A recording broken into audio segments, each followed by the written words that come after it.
Good morning, everyone. Welcome to 24/7. My name is Niharika Valia, and I am with you with the area of JAIIB 2023. And we're talking about AFM today. Okay, so when we talk about AFM, what are we going to discuss today?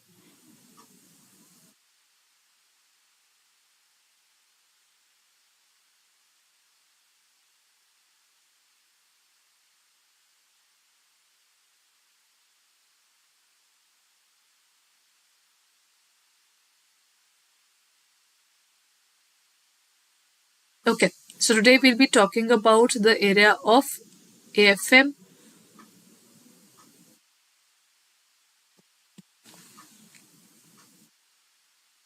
So let's move on and talk about it in detail. We'll be starting with the topic of company accounts today. So, done with the accounting cycle, moving on and understanding the topic of company accounts. What do you mean by a company, everyone? What do we exactly call a company? Company is basically an artificial person, right? Having a separate legal entity, an artificial person having separate legal entity.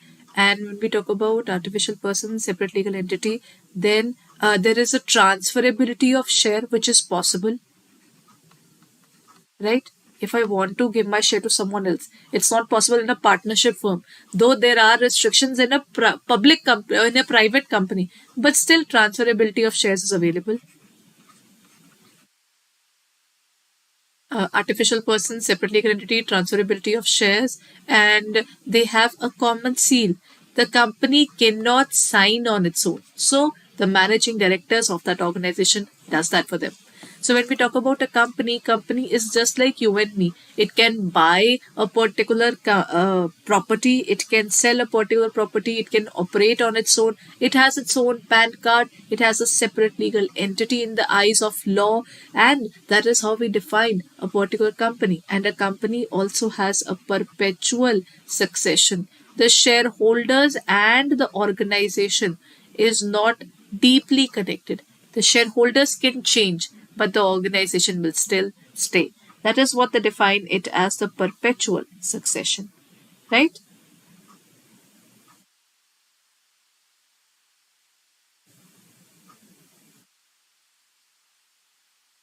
So let's talk about the details there.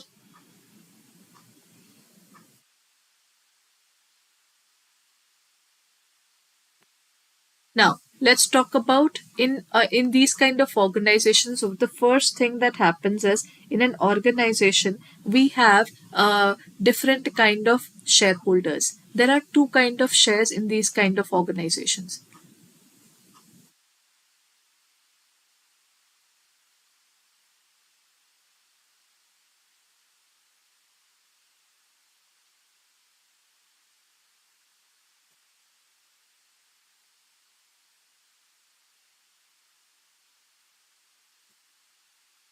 If I talk about the shareholders of an organization, it would be of the following two types. First is preference shares.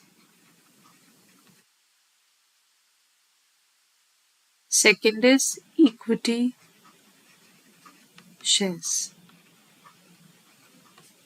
Preference shares refers to those shares which are having a preference over the others. That means they have a preference over the dividend of that organization whenever the part of profit is given to them.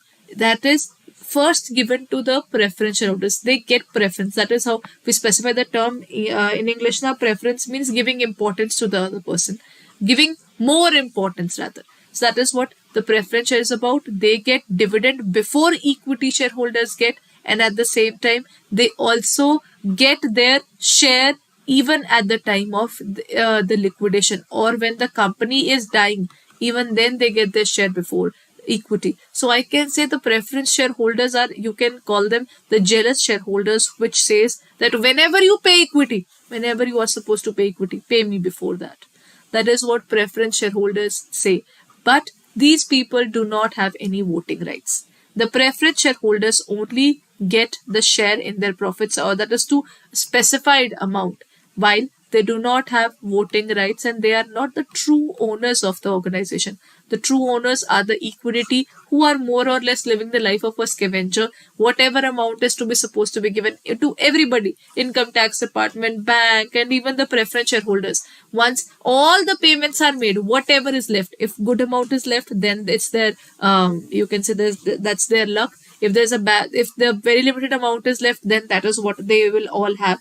So that's how they define this particular term, equity shares as well. Right? So whenever we talk about this particular topic, it says that in these kind of organizations, people are working in such a way that they have limited voting rights.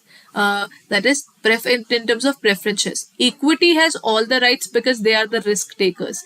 Whatever the residual amount is, that is their destiny. These people are open up to all the risks and are able to do the work in a proper way by getting the dividend after everybody else, and even at the time of liquidation, they don't even know whether they'll be able to recover the money or not. Right? So this is the first question as per the details. The first question says the shareholder who have a right to receive the arrears of dividend from the future profits is the participating preference shares, non-cumulative preference shares, cumulative preference shares, or redeemable preference shares. What would be the correct answer, everyone?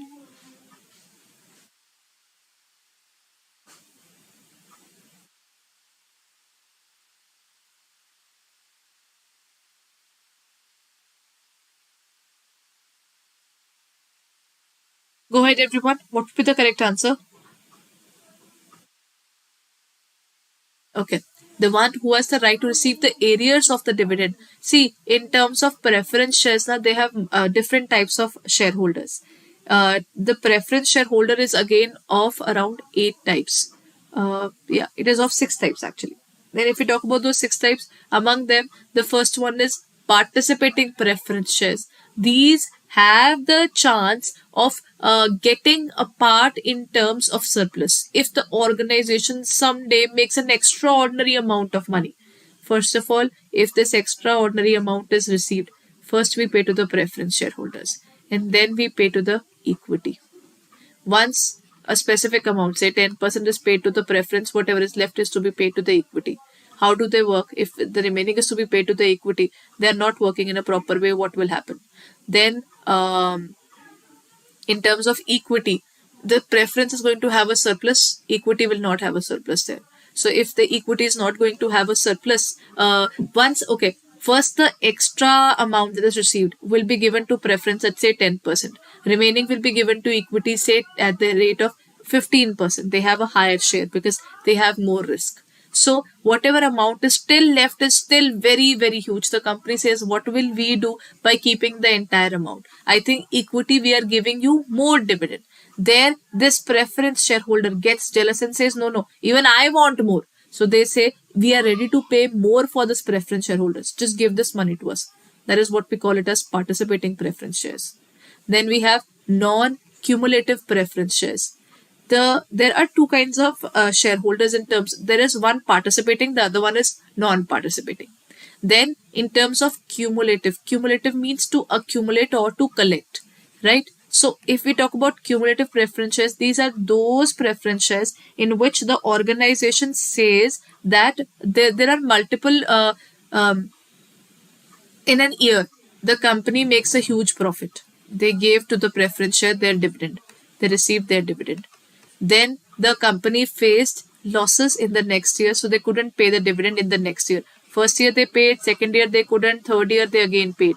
So in which year they paid, and this year they are just paying for this year. In this kind of situation is called non-cumulative preference shares, where if we cannot pay in one particular year, that year is crossed and you will get the amount only for the upcoming year. While in terms of cumulative preferences, the company says, yes, we were not able to pay in the previous year, so we will also pay for the previous year in this current year. That is what they call as cumulative preference shares.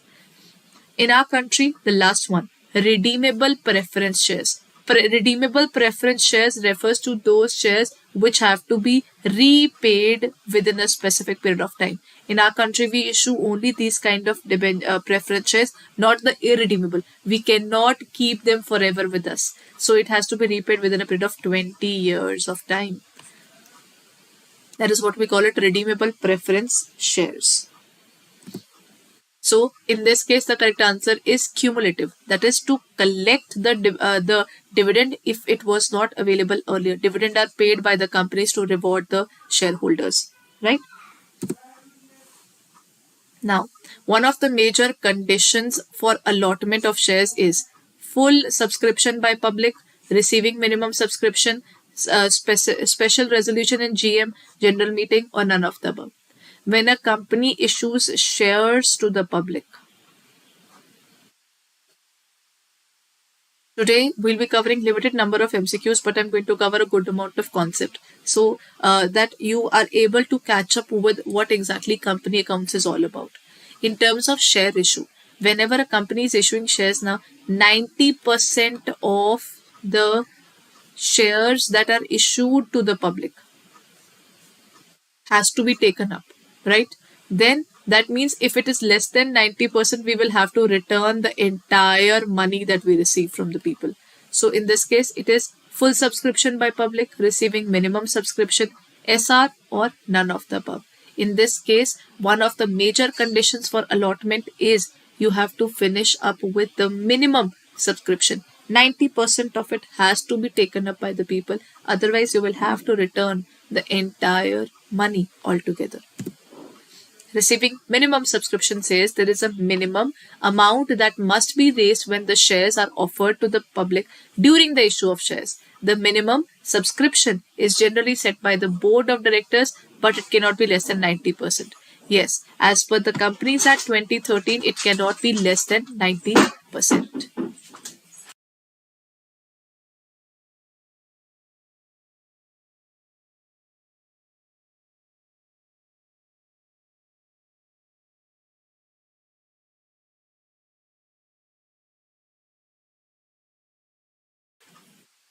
Okay, so this is how they take this up.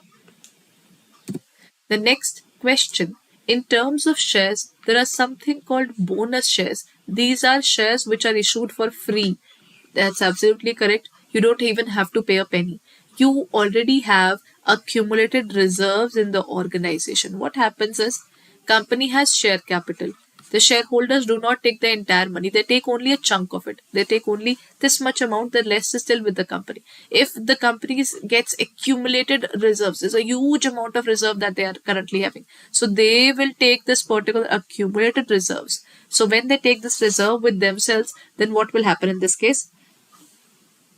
This reserve is used to issue more shares. We do not ask them to pay. So we take out money from these reserves and issue more shares. When we are issuing more shares, it cannot be issued from free reserves, SPR, capital redemption reserve, or revaluation reserves. Bonus shares cannot be issued from, it can be issued from free reserves. There is no limit on that. We can also use SPR or security premium reserve. We can also use CRR, but we cannot use revaluation reserves. Why? Because in terms of revaluation, if the books of account says my machinery costed rupees 10,000, now it costs rupees 12,000. Only the value is increasing. We are not receiving any money from it now. If I say that I have this thing or I have that thing, now the point is, if I have this thing, only its value is increasing in the books of account. I'm not selling it. I'm not buying it. There's no movement of money. So in this case, the point is the valuation is increasing, but you're not getting any further money to pay to people. So in this case, it's not allowed. If you have cash realization, only then it's allowed. So company may issue fully paid up bonus shares to the shareholders out of the free reserves. Security premium account and capital redemption reserve account can be used, and free reserves also can be used. But revaluation reserve, that is not allowed to be used. Okay, the next concept says calls in arrears given in the balance sheet under reserves and surplus, shares pending allotment, shareholder fund, or long-term borrowing? What would be the answer, everyone?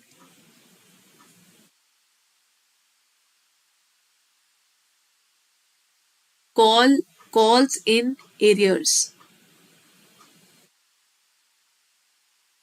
Calls in arrears means the amount which is outstanding from the people who are supposed to pay us for the money. So we have asked the shareholders twice, thrice, many times to pay, but they didn't pay. So this calls in area, that is their outstanding amount, will be shown in reserves and surplus, share pending allotment, shareholder funds, or long-term borrowing. Calls in arrears is the amount that is due. So this will be shown in the shareholders fund only. That, sir, you were supposed to pay us, but you haven't paid us yet. So it would be shown, like for example, if we say that the share capital is of rupees 1 lakh, there the amount which is still outstanding, that is calls in arrears, would be deducted from it, and the remaining is in our hands. Right? That's how we define the shareholder funds. Next point, the part of loan and interest due in the year is recorded under short-term provisions, other current liabilities, non-current liabilities, or none of the above.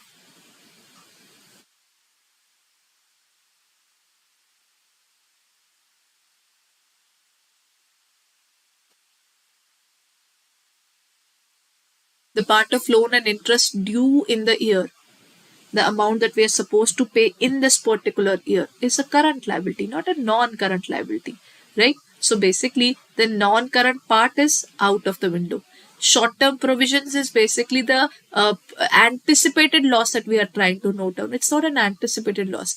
We know that we might have to pay these people in the upcoming year. So the part of the interest that is going to be paid in this particular year would be kept under the current liabilities there. Right? These are the various questions that I'm ending with today. So if you haven't reviewed our courses yet, our JIB new courses also here. So kindly go ahead, the new batches here. You have limited time and a huge amount of syllabus to be preparing from. So kindly take out time and check out our website for the further details so that you get this particular pack at the lowest amount. As currently our classes are going on for this new batch, and what you can do is you can explore regarding this new batch from our website. How do we do it? Just go on to the area of www.adda247.com. There you'll find all the details. Here, click on the area of JIB and CIB. Click on the area of JIB and CIB Kamaha pack. At this point of time, this is the perfect time to buy the JIB Kamaha pack or JIB and CIB Kamaha pack. Why am I saying that? Double validity is going on. But what is this Mahapack about? See, if you're preparing for this examination, then first of all, you need syllabus classes. You also need MCQs testing. You also need ebooks. You also need revision batch or numerical batch, whatever batch is coming up. That's right. So if you're preparing for this examination, the most important thing is you buy this Mahapack. There you get test series, you get videos which have of the classes which have already been done. That means English medium and bilingual. Both of the classes are available for you. And that too, you are not only getting JIB, but you are also getting CIB. There you have 12-month validity in this JIB and CIB Kamaha pack. That means after completion of JIB, you can also look forward to your CIB as well. From this area, in terms of CIB, we have got all the 5 electives as well. That means if you take up this batch, you can prepare through this particular Mahapack not only for the examination of JIB but also for CIB as well. So what you can do is you can check out the further details. The validity is currently for 12 months. So if the validity is for 12 months, it has now become 12 plus 12, 24 months. That means the JIB and CIB would be available for you not for 6 months but for 12 months already. Plus 12 months, you also get 12 months free. That means you are getting your complete 2 years to prepare for JIB and CIB. If you prepare before time, then you can also give the examination before time because you're getting everything, all the resources to prepare for the examination here only, right? What you need to do is click on the area of buy now, use the code Y5 541 and you can purchase it for 10,799.20. That means you will get this particular pack for at 81% discount if you go through the app. So kindly do it through the app so that you get maximum discounts there. So there you will buy it at less than 10,600, 700 around. That is where you will be getting it. So if you get it there, you are getting it for 2 years. Number one, you are getting it for 2 different courses as well. And not only the syllabus classes, but also the revision classes, ebooks, test series, and power pack batches, whatever we introduce. Because just before the examination, we come up with revision batches. Then along with this, we come up with the video classes, numerical batches, and your case studies are also going on. Whatever we are providing, whatever, English medium or bilingual, everything is available for you. All you need to do is click on the area of buy now, use the code Y541, get 81% discount along with double validity. That will ensure you get this particular opportunity to buy it at minimum cost, and the maximum benefit is also available. So if you're looking forward to it, then kindly go ahead and hurry up, because it is for a limited period of time. As our new batches here, you can purchase it in time and you will be able to continue with the live batches. So that will help you a lot, that you don't have to rush and recover from whatever has been done already in the class and then coming up with the classes, right? You have the ease there in terms of your working. So go ahead and check it out on our website or in our app for further details. I'll be meeting you tomorrow at the same time in the morning, 7:30.